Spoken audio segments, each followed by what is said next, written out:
സൗഹൃദം എന്നാ ഇറങ്ങി പോടാ. നോക്കിക്കോ, ഇന്നിവിടെ ചിലതൊക്കെ നടക്കും. പഠിച്ചതുകൊണ്ട് സന്തോഷ് പണ്ഡിറ്റ് എന്ത് നേടി?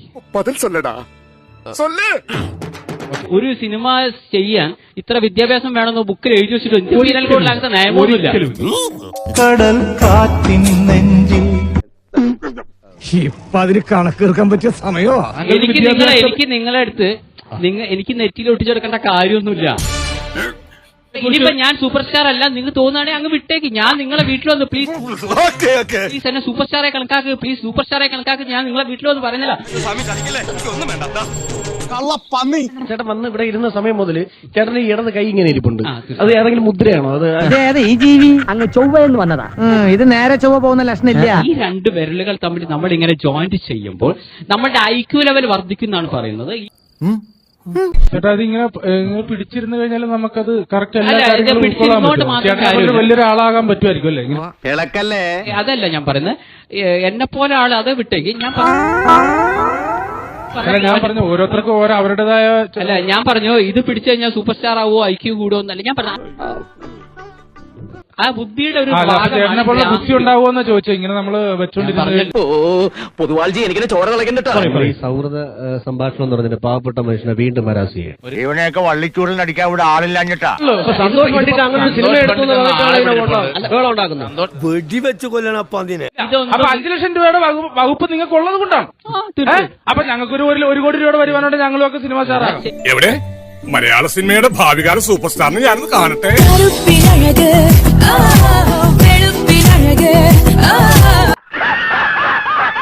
ഇത് ജയന്റെ സിനിമ പോലെയല്ല, കരിവരുടെ ജീവിതങ്ങളെ.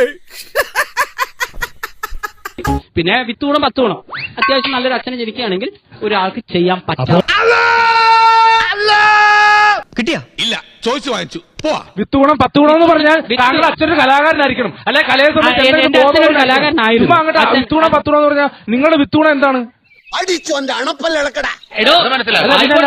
അതെങ്കിലും നീ ഇപ്പൊ 12 ഒരുത്തനായിരിക്കുന്നു, ഞാൻ ഒന്നാമനായിരിക്കുന്നു. മഹാമതേ പിന്നെ എന്താ മച്ചാനെ സന്തോഷ് പണ്ഡിറ്റിന്റെ താങ്കൾ നിങ്ങൾ ചേട്ടാന്നൊക്കെയാണ്, നിങ്ങളെക്കാളും മുതിർന്ന വ്യക്തിയാണ്, അദ്ദേഹം ചേട്ടാന്ന് വിളിക്കുന്നത്. എന്ത് തങ്കപ്പെട്ട മനുഷ്യനാടാ ഇവനെ പറ്റി നീ തോന്നിയ ദിവസം പറഞ്ഞത്. എന്റെ ഭാഗത്തും തെറ്റുണ്ട്, ഞാനത് ചോദിക്കരുതായിരുന്നു. എന്നോട് ക്ഷമിക്കണം. നിങ്ങൾ എന്തുള്ളതിന് എടാ പോടാ നീ വിളിക്കുന്നത്? ഇങ്ങനെ സാറേന്ന് വിളിച്ചില്ലെങ്കിൽ ഇങ്ങനെ പ്രശ്നം ഉണ്ടാക്കിയ സ്ഥലം ഞാൻ കണ്ടിട്ടുണ്ട്. ഓഹോ, അപ്പൊ പാലം കടന്നപ്പോ കൂരായണ അല്ലേ? ഇന്നലൊക്കെ ഓസ്കാർ അവാർഡ് നേടി എല്ലാം കഴിഞ്ഞവരാണ്. എനിക്ക് ഒരു കഴിവില്ലാത്തവനാണ്. അത് പോട്ടണ രാമു. ഇത്രയും വിവരമില്ലാത്ത ഒരു മനുഷ്യനെ എന്റെ ലോങ് ലൈഫിൽ ഞാൻ ഫസ്റ്റ് ടൈം കാണാം. സ്വർണ്ണാണ് ഇത് കുപ്പയിട്ടാലും തിളങ്ങും. നിങ്ങളൊന്നും ഒരിക്കലും എനിക്ക് നീ മതിയായിട്ടില്ലല്ലേ? നിങ്ങൾക്ക് ഒരുപാട് എന്നെക്കാട്ടി കഴിവുണ്ടാവാം, ഞാൻ എല്ലാം പറഞ്ഞില്ല. പക്ഷേ നിങ്ങൾ മരിക്കുന്ന വരും എന്റെ 100-1 പോലും എത്തില്ല. ഈ ശവത്തി ഞാൻ ഇനിയെ കുത്തും. എന്നെ അത്രയ്ക്ക് കുത്തിയിട്ടുണ്ട് വൻ. പിന്നെ കവിതയുടെ മട്ടുമാറി കണ്ടിട്ടുണ്ട്. നമ്മുടെ തല കണ്ടിട്ടാണ് നിന്റെ തല. മേടിച്ചോ. Best of luck. സൗഹൃദം ഇവനുമായിട്ടോ എന്നാ ഇറങ്ങി പോടാ. കിട്ടിയ മുതലും പലിശ ചേർത്ത് കിട്ടി. ആരും കണ്ടില്ല. വാ എന്നാ പിന്നെ ഒരു കാര്യം ചെയ്യാം, പോയിട്ട് രാവിലെ വരാം.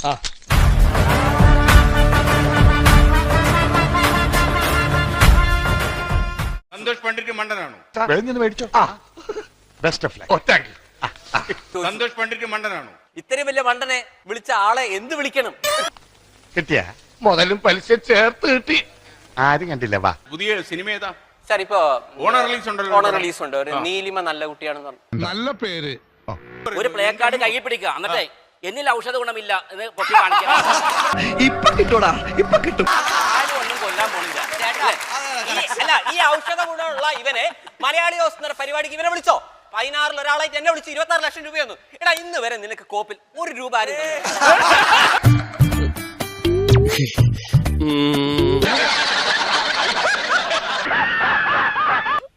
നിനക്ക് ഗുരു കൊണ്ടുപോകൂടാ.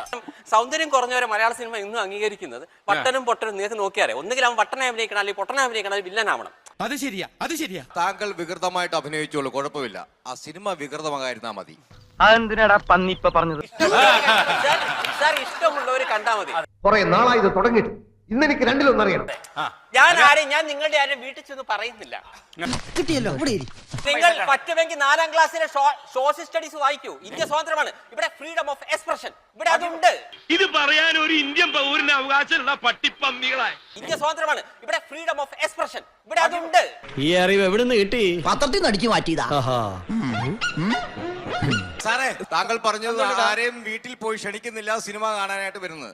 പക്ഷെ താങ്കളുടെ വീട്ടിൽ വന്ന് ഞങ്ങൾക്കൊന്ന് പറയണതുണ്ട്, ഒരിക്കലും സിനിമ ചെയ്യരുത്. ഒരു മിനിറ്റ്. ഹലോ, ഞാൻ ഒരുത്തന്നെ തന്തയുടെ പൈസക്കെല്ലാം എടുക്കുന്നത്. ഇദ്ദേഹത്തിന് ഏറ്റവും ഇഷ്ടപ്പെട്ട പദം തന്ത എന്നുള്ളതെന്ന് തോന്നുന്നു. അതെന്റെ മാസ്റ്റർ പീസാണ്, അതിൽ കൈവെക്കാൻ ആരെയും അനുവദിക്കില്ല. പണ്ഡിറ്റിന്റെ ആദ്യ ചിത്രത്തിന് പല ദിവസവും ആൾക്കാർക്ക് ടിക്കറ്റ് കിട്ടിയില്ല. എല്ലാം വിധിയുടെ വിളയാട്ടം. കാരണം ടിക്കറ്റ് കംപ്ലീറ്റ് കത്തിച്ചു വന്നിട്ടുണ്ടാവും.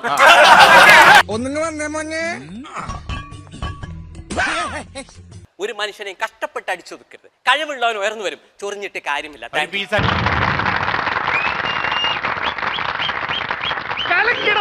എല്ലാവർക്കും സന്തോഷമായല്ലോ, എനിക്ക് സന്തോഷമായി. രണ്ടും കൽപ്പിച്ച് ഞാൻ ചീങ്കണ്ണിയോട് ഏറ്റുമുട്ടാൻ പോകും. സന്തോഷ് പണ്ഡിറ്റ് 5 ലക്ഷത്തിന്റെ ഒരു പടമായിട്ട് വരുന്നത്. അപ്പൊ ഇത് സിനിമയുടെ ആ നിലവാരത്തിലേക്ക് ഒരു സൈഡിൽ നമ്മളിങ്ങനെ പൊക്കാൻ ശ്രമിക്കുന്ന സമയത്ത് സന്തോഷ് ഈ 5 തന്നെ നിൽക്കുകയാണ്. നിലവാരം കൂട്ടേണ്ട സ്ഥലത്ത് ഒരു സിനിമ ആസ്വാദകൻ, ഒരു കലയെ പ്രേമിക്കുന്ന ഒരു വ്യക്തി എന്നുള്ള നിലയിൽ നമ്മൾ ഈ 5 അത് 10 നോക്കണം. സാറ് പൈസ മുടക്കുമെങ്കിൽ എനിക്ക് നിർമ്മാതാവിനെ കിട്ടിച്ചു. ഇപ്പൊ സാറ് പറയാം ഞാൻ പൈസ മുടക്കാൻ തന്നെ ഞാൻ റെഡിയാണ്. ഈ പറഞ്ഞതിന് വേറൊരു അർത്ഥം ഇല്ലേ?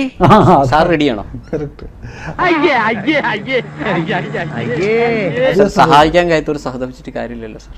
സഹതാപം ഒന്നിനും ഉത്തരമല്ലല്ലോ. ദൈവമേ, മൂർഖനെയാണല്ലോ ചവിട്ടിയത്. സന്തോഷ് പണ്ഡിറ്റ് ഒരു കളിയാക്കാനുള്ള ഒരു വ്യക്തിയായിട്ട് മാറുന്നു. നിങ്ങൾ അതിന് കിടക്കുന്നു. കാരണം ഇതിന് ഞാൻ തുറന്ന് പറയാം. ഇപ്പം സന്തോഷിന്റെ ആദ്യത്തെ പടം കൃഷ്ണൻ രാധയല്ലേ?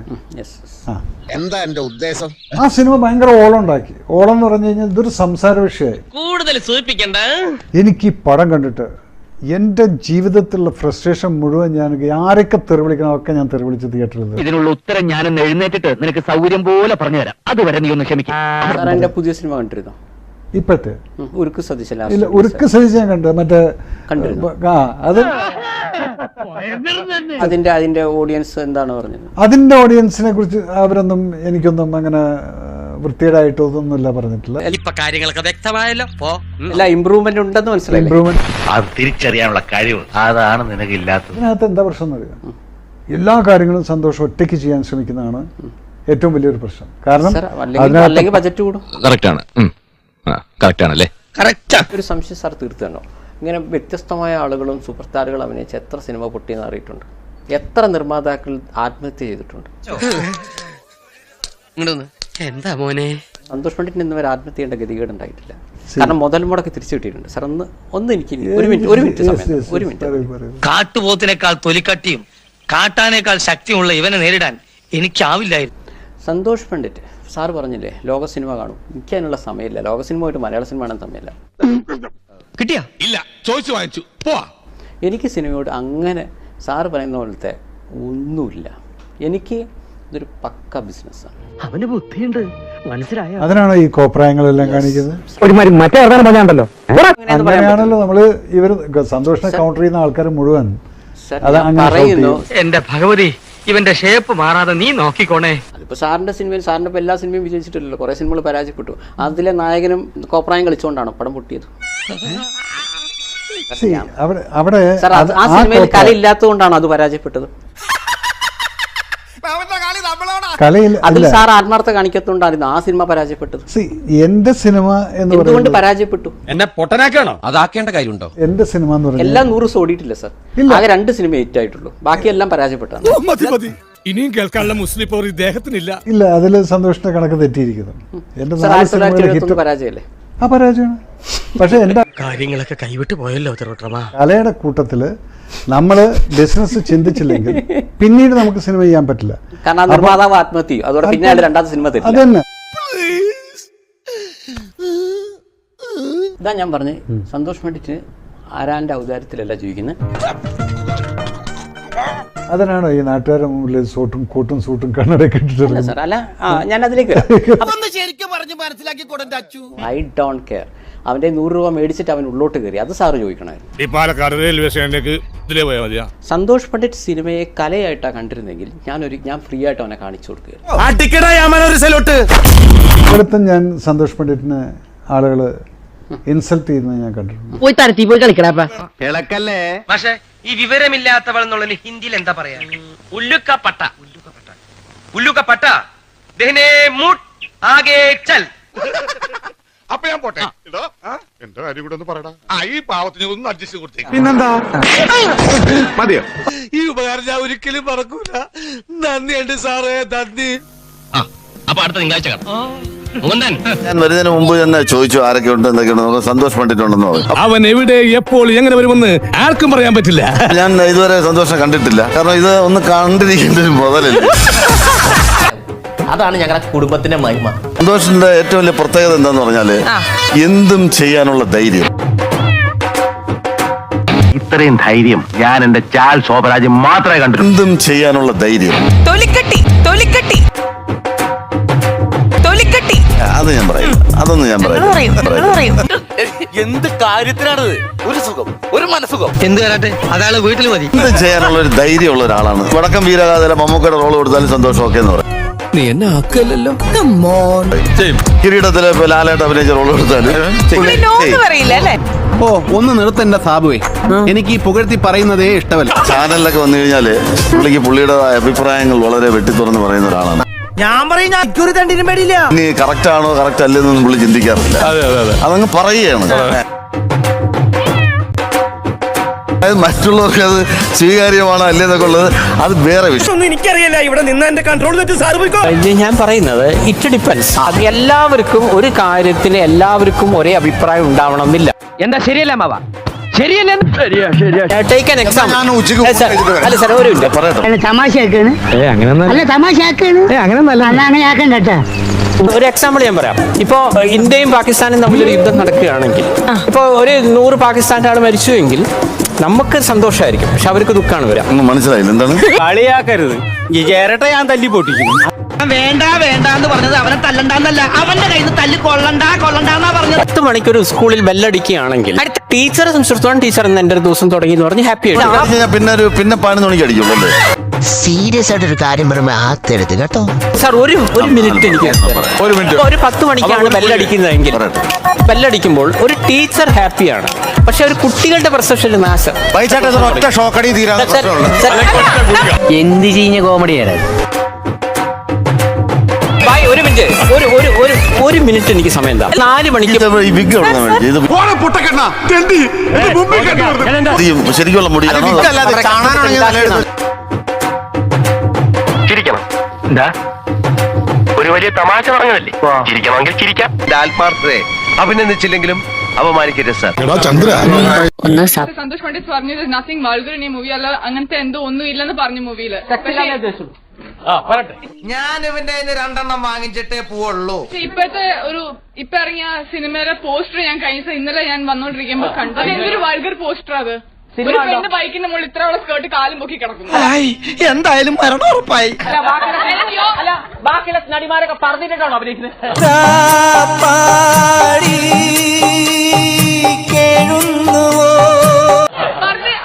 ഇവരിത് പറയുന്നെങ്കിൽ ബാക്കിയുള്ള സിനിമകളില് പറഞ്ഞിട്ടാണോ അഭിനയിക്കുന്നത്?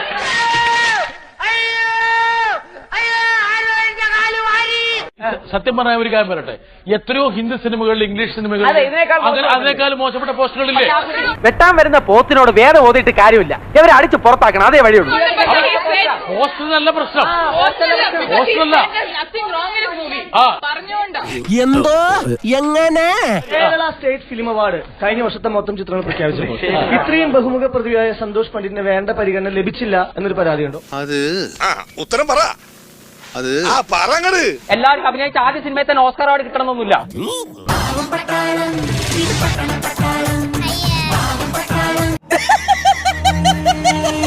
നിങ്ങൾ അങ്ങനെ പറയുമ്പോ കേട്ടത് ഇവിടുത്തെ എല്ലാ നടന്മാർക്ക് ആദ്യ സിനിമയിൽ തന്നെ ഹൈ സ്റ്റാൻഡേർഡ് ഉള്ളവരാണ്. അത്രയൊന്നും അങ്ങനെ ആരും പറയുന്നു വേണ്ട. മലയാള സിനിമ ആദ്യം തറവാട്ട് വകയൊന്നുമല്ല. ഞങ്ങൾ 10 ആൾക്ക് മാത്രമേ സിനിമ ചെയ്യാവൂ. ഞങ്ങൾ കുടുംബക്കാർ മാത്രമേ അഭിനയിക്കാവൂ. കുത്തും ഈ ശവത്തി ഞാൻ ഇനിയും കുത്തും. എന്നെ അത്രയ്ക്ക് കുത്തിയിട്ടുണ്ടവൻ.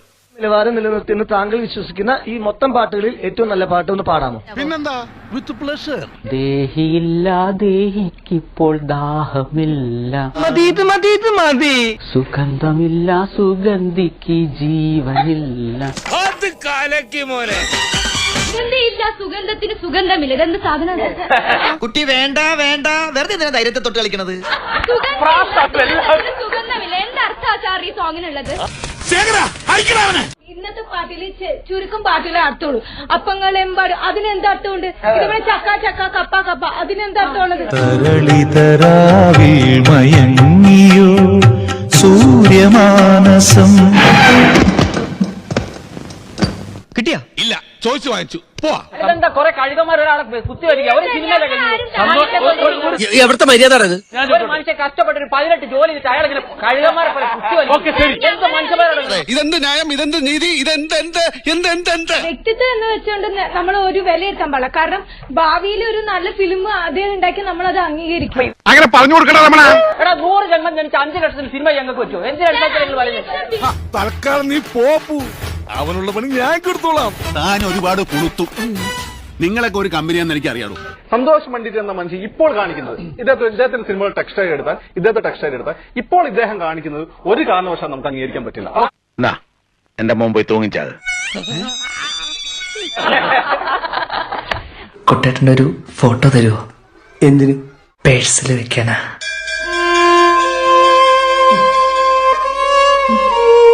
അപ്പൊ ഞാൻ പോട്ടെ.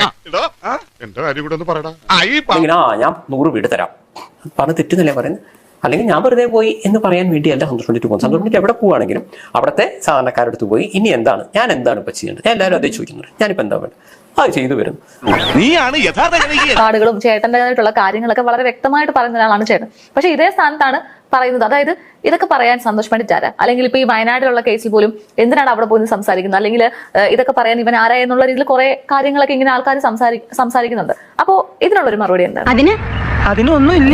ഞാൻ പറയുന്നു, ഇന്ത്യ 1947 ആഗസ്റ്റ് 15 മുതൽ സ്വതന്ത്ര രാജ്യമാണെന്നാണ് ഞാൻ വിശ്വസിക്കുന്നത്. നിങ്ങൾക്ക് നിങ്ങളുടെ വ്യക്തി സ്വാതന്ത്ര്യമില്ലേ? അവർ പറഞ്ഞാൽ എന്താണ് തെറ്റെന്ന് ഞാൻ ചോദിക്കുന്നു. അവർ അവരുടെ അഭിപ്രായം പറയുന്നു. സന്തോഷ് പണ്ഡിറ്റ് പണിയെടുക്കുന്നു, അവർ അവരുടെ പണിയെടുക്കുന്നു. പൂച്ച, എലി ഇങ്ങനെയുള്ള പെരിച്ചാഴിനെയൊക്കെ കണ്ടതുപോലെയാണ് എനിക്ക് മിമിക്രിക്കാരും ഈ പറയുന്ന ജോൺ പിട്ടാസ് അല്ലെങ്കിൽ ഷാനി ഇങ്ങനെയുള്ള ആളുകളെ എനിക്ക് എങ്ങനെയാണ് തോന്നിയത്. കാരണം ഇവരോട് എനിക്കൊരു സാധാ ബുദ്ധി മതി. ഞാൻ പറയുന്നത് എനിക്ക് ഒരുപാട് ബുദ്ധിപൂർവ്വം ഇവരെ വീഴ്ത്താനുള്ള ലെവലൊന്നും ഇവർക്ക് എനിക്ക് തോന്നിയില്ല. അവർക്ക് ചിലപ്പോൾ ഉണ്ടാവട്ടോ, എനിക്ക് തോന്നിയില്ല എന്നാ ഞാൻ പറയുന്നത്. ഇപ്പൊ ജോൺ പിട്ടാസിന് എടുക്കുകയാണെങ്കിൽ എനിക്ക് വളരെ ദുർബലമായി തോന്നിയ ഒരു ആങ്കറാണ് ജോൺ പിട്ടാസ്. കാരണം മലയാള സിനിമയുടെ മാറ്റങ്ങളുടെ കുറിച്ചാണ് ചർച്ച. ഞാൻ എന്തുകൊണ്ട് ഇദ്ദേഹത്തെ ചെറുതായി കാണുന്നു വെച്ച് കഴിഞ്ഞാൽ മലയാള സിനിമയുടെ മാറ്റത്തെക്കുറിച്ച് സംസാരിക്കുന്ന ഒരു മനുഷ്യൻ സംവിധായകരെ ഇതുപോലുള്ള ആളുകളെ കൂടെ കൊണ്ടുവരണ്ടേ? മാറ്റത്തെക്കുറിച്ചാണ് നിങ്ങൾ ചർച്ച ചെയ്യുന്നെങ്കിൽ നിങ്ങൾ ഇങ്ങനത്തെ ആളുകൾ വേണം. പക്ഷെ ഇതൊന്നുമില്ലാതെയാണ് ഇവിടുത്തെ ചർച്ച. ഞാൻ ആ സമയത്ത് ചോദിച്ചപ്പോൾ എനിക്ക് തന്ന ഉത്തരം, സന്തോഷ് സാറേ നിങ്ങൾക്ക് 10 ലക്ഷം ഫോളോവേഴ്സ് ഉണ്ടല്ലോ, നിങ്ങളുടെ വീഡിയോ ഒക്കെ നല്ല ഹിറ്റാ, നമുക്കിത് റേറ്റിംഗ് ഉണ്ടാവും. എന്റെ ഉദ്ദേശത്തിൽ ശുദ്ധിയില്ലേ സാർ? ഉണ്ട്, വേണ്ടോളം. ഇദ്ദേഹം അല്ല പറഞ്ഞ്, അവിടെയുള്ള വേറെ ആളാ പറഞ്ഞ് ഈ റേറ്റിംഗ് മാത്രമാണോ നമ്മൾ സമീപിക്കുന്ന വിഷയത്തിനോട് ഒരു ഇത് വേണ്ടേ? ഓക്കെ. പിന്നെ ഈ ഷാനിയുടെ ഒരു നിയന്ത്രണ രേഖ എന്തുകൊണ്ട് എനിക്ക് ഇവർ സിമ്പിളായി തോന്നിയെന്ന് വെച്ച് കഴിഞ്ഞാൽ, കുറച്ച് പേരെ ഇരുത്തുന്നു. ഇദ്ദേഹം 5 ലക്ഷത്തിന് പടം ചെയ്തു, പുതുമുഖർക്ക് അവസരം കൊടുത്തു, നിങ്ങളൊക്കെ കണ്ടിട്ടുണ്ടാവും. അപ്പോൾ ഒരു MA നിഷാദ് ഇങ്ങനെയൊക്കെയാണ് സിനിമ എന്ന് പറഞ്ഞാൽ അതിന്റെ വിജയം എന്നൊക്കെ പറഞ്ഞാൽ. അപ്പൊ ഞാൻ ആലോചിക്കുന്നത് ഈ ഷാനിക്ക് വിവരമില്ലാന്ന് എനിക്ക് തോന്നാൻ കാരണം അവിടെ സൂപ്പർ ഹിറ്റ് സിനിമകൾ ചെയ്ത സംവിധായകനല്ലേ ഇരുത്തേണ്ടത്. ആര് പറഞ്ഞു? ഞാൻ പറയുന്നത് വേറെ ഒരുത്തന്നെ സിനിമ പഠിപ്പിക്കുന്നത് തെറ്റാന്ന് ഞാൻ പറയുന്നില്ല. ഈ നിയന്ത്രണ രേഖ എന്നുള്ള പരിപാടിയിൽ പങ്കെടുത്തപ്പോൾ എനിക്ക് അവരോടൊരു ബഹുമാനം തോന്നാതെ പോയി അവിടെ ഇരുത്തേണ്ട കണ്ട അണ്ടനെയും അടകോടനെയും അല്ല. ശരിയല്ലേ ഞാൻ പറഞ്ഞത്? ഞാൻ പറയുന്നത് ഒരു സിനിമ എങ്ങനെ 100 ദിവസം ഓടിക്കാന്ന് ഒരുത്തൻ എന്നെ പഠിപ്പിച്ചു തരികയാണ്. മനസ്സിലാക്കണം. ആ മനുഷ്യന്റെ ഒരു സിനിമയെങ്കിലും വിജയിക്കണ്ടേ? തളരരുത് രാമൻകുട്ടി, തളരരുത്. കലാകാരനല്ലാത്തവരെ സമൂഹം അംഗീകരിക്കില്ല. നീ സമാധാനിക്ക്. വിജയിപ്പിക്കാൻ കഴിവുണ്ടോ എന്ന് അന്ന് ഞാൻ ചോദിച്ചു. വീണ്ടും എന്റെ അമ്മ പറഞ്ഞ ഇതിൽ നോക്കുകയാണെങ്കിൽ MA നിഷാദ് എന്ന് പറഞ്ഞ മനുഷ്യൻ അതിനുശേഷം സിനിമ എന്തോ ഒന്നും ചെയ്തു തോന്നുന്നു. എന്താ 8 നില പൊട്ടിയിട്ടുണ്ട്. ഇത്രയും വലിയ ഗതികെട്ടവൻ ഈ ലോകത്ത് വേറെ ആരെങ്കിലും ഉണ്ടാവും എന്റെ കർത്താവേ? ഒരു സിനിമ പോലും വിജയിച്ചില്ല. അപ്പൊ സന്തോഷ് പണ്ഡിറ്റ് പറഞ്ഞാലേ ശരി, വീട്ടാനുള്ളതാണ് മൂപ്പരെ. അല്ലെ ഇനി ഓരോരുത്തരെ വിലയിരുത്താം. ഇനി നികേഷ് കുമാർ അതെ. അപ്പൊ താങ്കളുടെ സിനിമയെ കുറിച്ച് ഇങ്ങനെ പറഞ്ഞു കൊടുക്കാം. നെഗറ്റീവ് അറിയാം. ചേട്ടാ സിനിമ ഉണ്ടോ? ഇല്ല. നിങ്ങളെ ചാനലിൽ സിനിമ ഉണ്ടായിരിക്കണ്ടല്ലേ ഒരേ കൂടി വിളിക്കുന്നു. ചേട്ടൻ സിനിമ കണ്ടില്ലല്ലോ. അല്ല, കാണാതെ പറയാം. അപ്പൊ പിന്നെ ഞാൻ പറയുന്നത് നിങ്ങൾ കേൾക്കേണ്ടി വരും. നിങ്ങൾ ഇപ്പൊ കാണാത്തൊരു കാര്യത്തെ കുറിച്ച് നിങ്ങൾക്ക് പറയാം. ഇപ്പൊ നിങ്ങളിപ്പോ ദുബായ് കാണുന്നില്ല, ദുബായിയെ കുറിച്ച് പറയാം. പക്ഷെ ഞാൻ ദുബായ് കണ്ട മനുഷ്യനാണ് വിചാരിക്കാം. എങ്കിൽ ഞാൻ പറയുന്നത് നിങ്ങൾ കേൾക്കേണ്ടി വരും. കൊള്ളാലോ നീ. ചിലപ്പോൾ ഞാൻ കുറച്ച് തള്ളലോ എന്തെങ്കിലും ഒക്കെ ഉണ്ടാവും. ഞാനിപ്പോ കളവായിരിക്കും പറയുന്നത്. പക്ഷെ നിങ്ങൾക്ക് അത് ആധികാരികമായി പറയണമെന്നുണ്ടെങ്കിൽ നിങ്ങളെ തെളിവ്, അല്ലെങ്കിൽ നിങ്ങളെ അതിനുള്ള തെളിവ് വേണം. അപ്പൊ നികേഷ് കുമാറായിട്ടും ഇവിടെയുള്ള പ്രയാസം എന്താണെന്ന് വെച്ച് കഴിഞ്ഞാൽ, എന്റെ ഓപ്പോസിറ്റ് ഡയറക്ഷനിൽ ഇരിക്കുന്നവർക്ക് ലേശ ഐക്യം ഉണ്ടെങ്കിൽ മാത്രമേ എനിക്ക് കുറച്ച് കഷ്ടപ്പാടിന്റെ അവസ്ഥയുള്ളൂ. സന്തോഷ് പണ്ഡിറ്റ് 13 കൊല്ലത്തിനിടയിൽ എത്രയോ ഇന്റർവ്യൂ കൊടുത്തിട്ടുണ്ട്. ഒരേ ഒരു ഇന്റർവ്യൂ മാത്രമാണ് ഞാൻ സ്ട്രഗിൾ ചെയ്തൊരു ഇന്റർവ്യൂ. ഏതാണ്ട് നിങ്ങൾ ആലോചിക്കുന്നുള്ളത് എനിക്ക് ഇന്റർവ്യൂ ആണ്. TG മോഹൻദാസ് സാറായിട്ടൊരു ഇന്റർവ്യൂ ഉണ്ടായിരുന്നു. Super super. ഷാനിന്റെ മുന്നിൽ ഇരിക്കുന്നോണോ, ബ്രോൺ ബിട്ടാസിന്റെ മുന്നിൽ ഇരിക്കുന്ന, കേഷ് കുമാറിന്റെ മുന്നിൽ ഇരിക്കുന്നോണല്ല, TG മോഹൻദാസിനെ പോലെ വിവരമുള്ള ഒരാളെ മുന്നിൽ ഇരിക്കുന്നത്. അത് പിന്നെ നാണക്കെടുത്തി. ആ ലെവലുള്ള ഒരാളെ കിട്ടുമ്പോഴാണ് സന്തോഷം കൊണ്ട് സ്ട്രഗിൾ ചെയ്യുന്നുള്ളത്. അതാണ് ഈ കണ്ട അവിടെയും ഇവിടെയും കിടക്കുന്ന ഓരോരുത്തരെ പറയുമ്പോൾ എനിക്ക് കുറച്ചും കൂടെ ഈസിയാണ്. അപ്പൊ ഞാൻ നിങ്ങളെ ഇന്റർവ്യൂ വരുമ്പോഴും ഞാൻ നിങ്ങളെന്ന വ്യക്തിയെ ഒറ്റ നോട്ടത്തിൽ തന്നെ പഠിക്കുന്നു. പിന്നെ എന്തോ കുത്തി പറയുന്ന പോലെ എനിക്ക് ഫീൽ ചെയ്യുന്നുണ്ട് കേട്ടോ. എന്താണെന്ന് ഞാൻ എപ്പോഴും ഐക്യമുള്ളവരെ, കുറച്ച് വിദ്യാഭ്യാസമുള്ളവരെ പേടിക്കുന്നു. TG മോഹൻദാസ് സാർ അല്ലാത്ത ഒരു ഇന്റർവ്യൂ ഞാൻ സ്ട്രഗിൾ ചെയ്തിട്ടില്ല. ഒരേ ഒരു ഇന്റർവ്യൂ ഞാൻ സ്ട്രഗിൾ ചെയ്തിട്ടുള്ളൂ. അദ്ദേഹം ഈ ചോദ്യം ചോദിക്കലേ ഞാൻ മനസ്സുകൊണ്ട് പ്രാർത്ഥിച്ചിട്ടുണ്ട്. ഭാഗ്യത്തിന് ഒരു മണിക്കൂറിൽ അദ്ദേഹം ഓക്കെ സന്തോഷ് എന്ന് പറഞ്ഞ് ഞാൻ രക്ഷപ്പെട്ടതാണ്. അത് ഞാൻ പറയുന്നത്, ഇനിയെങ്കിലും ചാനലുകാർ സന്തോഷ് പണ്ഡിറ്റിന്റെ ചാനൽ എന്നല്ല, ഓൺലൈൻ ചാനൽ ആണെങ്കിലും സന്തോഷ് പണ്ഡിറ്റ് ആണ് വരുന്നതെങ്കിൽ കണ്ട അണ്ടനെ അടകോടനെയും കൊണ്ടുവരാതെ ലേശം ഭയങ്കര വിദ്യാഭ്യാസം ഞാൻ പറയുന്നില്ല കേട്ടോ. അവർ തെരഞ്ഞെടുത്ത വിഷയത്തിലെങ്കിൽ ലേശം വിവരമുള്ള പലവരെയും കൊണ്ടുവന്നാൽ നന്നാവും.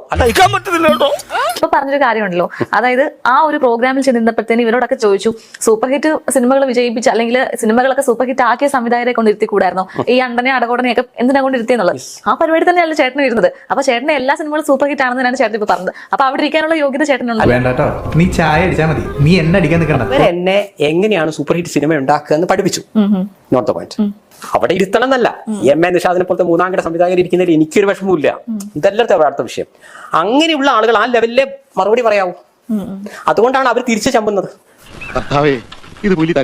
നിങ്ങൾ കാര്യമായിട്ട് പറഞ്ഞപ്പോൾ ഞാൻ ചോദിച്ചു, ചേട്ടൻ ഇന്ന് വരെ ചെയ്ത് ഏതെങ്കിലും ഹിറ്റായി നോക്കിയാൽ അയാൾ ബാബാബി അടിച്ചു. ചേട്ടാ, അതേപോലെ ചേട്ടന്റെ മുൻപുള്ള ഇന്റർവ്യൂ ഞാൻ കേട്ടിട്ടുണ്ട്. അതായത് ഇപ്പോ മലയാള സിനിമയിൽ ഒരു ലോബി ഉണ്ട്, ഒരു അങ്ങനെ ഒരു, അതായത് ചേരി തിരിഞ്ഞുള്ള കുറച്ച് ഗ്രൂപ്പിസം ഉണ്ട്, അങ്ങനെയൊക്കെ പറഞ്ഞ് ചേട്ടൻ പറഞ്ഞു കേട്ടിട്ടുണ്ട്. അത് അങ്ങനെ പറയാൻ എന്തായിരുന്നു കാരണം? ഈ സന്തോഷ് പണ്ഡിറ്റിന്റെ ഇന്റർവ്യൂ കാണുന്നതിന് മുമ്പ് ഇന്നേ വരെ നിങ്ങളോട് ഒരാളും ഇങ്ങനെ ഒരു കാര്യം പറഞ്ഞിട്ടേ ഇല്ല, നിങ്ങൾ അറിഞ്ഞിട്ടില്ല. ഇല്ല, ഞാൻ അങ്ങനെ കേട്ടിട്ടില്ല. ഞാൻ ആ ഒരു ഇന്റർവ്യൂലാണ് ആദ്യമായിട്ട് കേൾക്കുന്നത്. ഞാൻ പറഞ്ഞു, നിങ്ങൾ സമയം കിട്ടുമെങ്കിൽ അതിന് തൊട്ട് മുമ്പ് മറുനാടൻ മലയാളി എന്ന് പറഞ്ഞിട്ടൊരു ഓൺലൈൻ ചാനലുണ്ട്. അതില് ഷാജൻ സക്കറിയ എന്ന് പറഞ്ഞ വ്യക്തി പുഴു എന്ന് പറയുന്ന സിനിമയുടെ ഡയറക്ടറുടെ ഭർത്താവുമായി ഒരു ഇന്റർവ്യൂ നടത്തിയിട്ടുണ്ട്. അത് കണ്ടിരുന്നു? അത് ആ ഒരു വിഷയം ഞാൻ കേട്ടിട്ടേ ഇല്ല എന്ന് പറഞ്ഞു. അതായത് ആ ഒരു ഇന്റർവ്യൂവിനെ പറ്റി കേട്ടിട്ടുണ്ട്. അപ്പൊ സന്തോഷ് പണ്ഡിറ്റിന് മുമ്പായിട്ട് മട്ടാഞ്ചേരി മാഫിയെ കുറിച്ച് വേറെ ആൾ പറഞ്ഞു എന്നല്ല അതിന്റെ അർത്ഥം. ഇല്ല, ഞാൻ ഉരുളൊന്നും വേണ്ട. കേരള സംസ്ഥാനത്ത് ആദ്യമായി മലയാള സിനിമയിൽ ഒരു ചെരിതിരിവുണ്ടെന്ന് നിങ്ങൾ ഇതുവരെ കേട്ടിട്ടില്ല എന്ന് നിങ്ങൾ പറഞ്ഞു. ഇപ്പൊ ഞാൻ ചോദിച്ചപ്പോൾ നിങ്ങൾ കേട്ടിട്ടുണ്ട്. അപ്പൊ അതിന് മുമ്പ് ഒരു ഇന്റർവ്യൂ വന്നിട്ടുണ്ട്. എനിക്ക് ഭയങ്കര കൺഫ്യൂഷനും ഓർമ്മക്കുറവും. ആ ഇന്റർവ്യൂയുടെ ഇല്ല, ഞാൻ ആ ഇന്റർവ്യൂ കണ്ടിട്ടില്ല. ഞാൻ ജസ്റ്റ് ആ ഇന്റർവ്യൂ, അങ്ങനെ ഒരു ഇന്റർവ്യൂ നടന്ന് ഞാൻ കേട്ടിട്ടുണ്ട്. കേട്ടിട്ടുണ്ടല്ലോ. അപ്പൊ സന്തോഷ് പണ്ഡിറ്റ് മുമ്പായിട്ട് ഏതോ ഒരാൾ ഈ കേരള സംസ്ഥാനത്ത് 3.5 കോടി ജനങ്ങൾ ഒരാൾ അങ്ങനെ പറഞ്ഞു എന്നല്ല അതിന്റെ അർത്ഥം. ആ ഇന്റർവ്യൂയുടെ ഒരു ഇതായിട്ടാണ് ഞാൻ പറഞ്ഞിരിക്കുന്നത്. എന്ന് പറഞ്ഞാൽ മഹേഷിന്റെ പ്രിയാരം എന്ന് പറഞ്ഞ സിനിമകൾ കണ്ടിട്ടുണ്ട് ഞാൻ വിചാരിക്കുന്നു. അപ്പൊ അതില് സൗബിന്റെ ക്യാരക്ടർ പറയുന്നുണ്ട്, ഈ ലാലേട്ടന്റെ എല്ലാ സിനിമകളിലും അദ്ദേഹം അഭിനയിക്കുമ്പോൾ ഇങ്ങനെ തമ്പുരാനായിട്ടും നായരൊക്കെ ആയിട്ടാണ് വരിക എന്നുള്ള രീതിയിൽ പറഞ്ഞിട്ടുണ്ട്. അദ്ദേഹം ചെയ്ത മുഴുവൻ സിനിമകളിലും അദ്ദേഹം സവർണ്ണൻ, അദ്ദേഹം ഞാൻ മനസ്സിലാക്കുന്ന അദ്ദേഹം ആദിവാസിയായിട്ട് വരെ അഭിനയിച്ചിട്ടുണ്ട്. എല്ലാ റോളും അദ്ദേഹം ചെയ്തിട്ടുണ്ട്. അപ്പോ അങ്ങനെ ചെയ്യുന്ന എന്തോ ഒരു മഹാഭാവമാണ് എന്നതാണ് ഇൻഡയറക്ട്ലി അവിടെ പറയുന്നത്. അതായത് സവർണ്ണനായി അഭിനയിക്കുക എന്ന് പറഞ്ഞാൽ എന്തോ ഒരു മഹാഭാവമാണ് എന്ന രീതിയിൽ പറയുന്നുണ്ട്. അപ്പൊ നിങ്ങൾക്ക് ചോദിക്കാത്തൊരു ക്യാരക്ടർ അല്ലേ പറയുന്നത്, വാട്ടവർ. ഞാൻ പറയുന്നു, ഒരു സ്ക്രിപ്റ്റ് റൈറ്ററുടെ ഒരു സിനിമയിലെ എക്സ് നടമതക്കാരനെ വില്ലനാക്കി. ഈ എക്സ് ചെയ്യുന്ന എല്ലാ സിനിമയിലും അങ്ങനെ തന്നെയാണെന്ന് നിങ്ങൾക്ക് തോന്നുകയാണെങ്കിൽ, ഇപ്പൊ സന്തോഷ് പണ്ഡിറ്റ് പറഞ്ഞതുപോലെ നിങ്ങൾ പറയണം, നമ്മളെ എക്സ് നടമതക്കാരെ വില്ലന്മാരാക്കിയാൽ ഞങ്ങൾ കാണുന്നില്ല, നിങ്ങളുടെ ഇഷ്ടമല്ലേ അങ്ങനെ അല്ലെ. ഒരുത്തന്നെ ഇവിടെ സിനിമ ചെയ്യാനുള്ള റൈറ്റ് ഉണ്ടെന്ന് പറഞ്ഞോട്ടെ, ആ സിനിമ കാണോ കാണേന്ന് തീരുമാനിക്കാനുള്ള റൈറ്റ് നിങ്ങൾക്കും ഉണ്ട്, ശരിയല്ലേ? കണ്ടിരിക്കണം നിങ്ങൾ വിചാരിക്കേണ്ട ആവശ്യമില്ല. നിങ്ങൾക്കും പറയാം. സന്തോഷ് പണ്ഡിറ്റ് ഒരു പെർസെപ്ഷനാണ് പറയുന്നത്, സവർണരെ അല്ലെങ്കിൽ കറുപ്പെടുത്ത വില്ലന്മാർ, ശബരിമലയ്ക്ക് പോകുന്നവരാണ് ഇവരെ വില്ലന്മാർ, വാട്ടവർ, അതൊക്കെ അവരെ പൈസയ്ക്ക് അവർ ഇഷ്ടം പോലെ ചെയ്യുന്നു. പക്ഷേ അത് കാണണോ കാണേന്ന് നിങ്ങൾക്കും തീരുമാനിക്കാം. ഇനിയിപ്പോ മട്ടാഞ്ചേരി മാഫിയല്ലേ ഇല്ലെങ്കിൽ വേണ്ട, ഇവിടെ ആർക്കാണ് പ്രശ്നം?